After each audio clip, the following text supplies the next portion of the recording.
WhatsApp number पे हमारे पास सवाल आया था नेहा जी का, हम लोग वो सवाल ले लेते हैं। देखिए 26 साल उनकी उम्र है।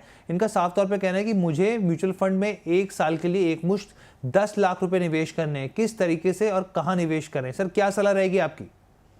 देखिए, अगर आप एक फर्स्ट टाइम इन्वेस्टर्स हैं तो आपको एक धैर्यता और कॉशियसनेस और पेशेंस की बहुत ज्यादा जरूरत है। मैं एक्सपेक्ट करूंगा कि आप ऑलमोस्ट 30 से 40% जो पैसा है वो थोड़े सेफ इंस्ट्रूमेंट्स में लगाएं, जहां पे जैसे मल्टी एसेट्स हो गए या इक्विटी हाइब्रिड फंड्स होंगे या बैलेंस एडवांटेज फंड्स होंगे। आप वहां पैसा लगाएं ऑलमोस्ट 30-40%। और क्योंकि अभी मार्केट्स गिरा हुआ है, मैं चाहूंगा कि बाकी का पैसा आप एग्रेसिव इक्विटी फंड्स के अंदर लगाएं, जैसे फ्लेक्सी कैप हो गया या लार्ज कैप बायस्ड फंड्स हो गए या फिर मल्टी कैप फंड्स होंगे। मैं चाहूंगा कि अगर आप इस तरीके से अपने पोर्टफोलियो को कैटेगराइज करेंगे तो आपके जो रिटर्न्स होंगे वो बहुत बेहतरीन होंगे and at the same time portfolios के अंदर वॉलेटिलिटीज भी कम होंगी। ठीक है यहाँ पर। और देखिए दूसरे व्यूअर हमारे साथ जुड़ गए हैं, गजराज जी हैं। गजराज जी नमस्कार, कैसे हैं आप? नमस्ते सर। कहाँ से बोल रहे हैं सर आप? मैं ठीक हूँ सर, मैं चमोली गढ़वाल से बोल रहा हूँ, उत्तराखंड। अच्छा, उत्तराखंड से बोल रहे हैं सर। वहाँ पे तो मौसम कैसा है? क्या गर्मी वहाँ तक भी पहुँच गई है? हाँ, अब थोड़ा शुरुआत हो गई सर गर्मी की। शुरुआत हो गई है गर्मी की। पूछिए आपका सवाल क्या है? सर मैं ये SIP कर रहा हूँ, मतलब 2024 जनवरी से। जी। और मेरा investment horizon sir more than 15 year है सर। जी। ये सर मेरा ये डॉटर की एजुकेशन और मैरिज के लिए सर ये मैं इस पैसे को करना SIP कर रहा हूँ। जी जी ठीक है। तो 4 SIP आपकी 4 SIP चल रही है? हाँ सर, ये 4 फंड में मैं SIP कर रहा हूँ। तो सर मैं पूछना चाह रहा था, ये फंड मेरे सही है लॉन्ग टर्म के लिए?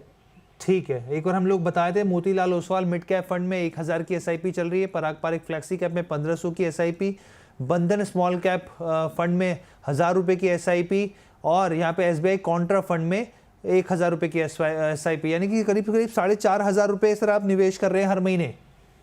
हाँ सर, और मैं इसमें स्टेप अप भी करना चाह रहा हूँ सर। और एक क्वेश्चन मेरा था सर, मैं ये SBI कॉन्ट्रा फंड में प्रॉपर बना रहा हूँ सर, या इसकी जगह मल्टी कैप ले लूँगा निपॉन का?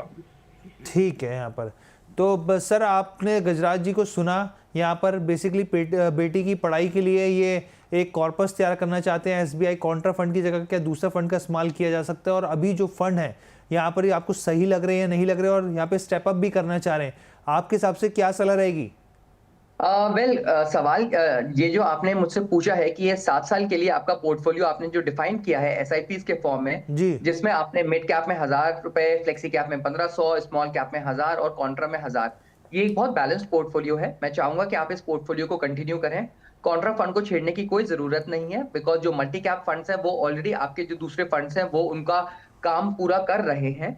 तो मैं चाहूंगा कि कॉन्ट्रा फंड एक लार्ज कैप ओरिएंटेड फंड होता है। पराग पारिक का ऑलरेडी फ्लेक्सी कैप है, आपके पास एक मिड कैप भी है और स्मॉल कैप भी है।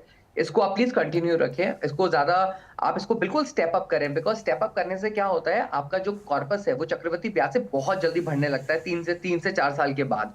तो कीप इट अप, आप इसको प्लीज कंटिन्यू करें और आप इसको टॉप अप करते रहें। टॉप अप के लिए आपके पास फ्लेक्सी कैप और कॉन्ट्रा फंड्स ऑलरेडी हैं, आप उसमें पैसे को निवेश कर सकते हैं और आपके रिटर्न जनरेट हो जाएंगे।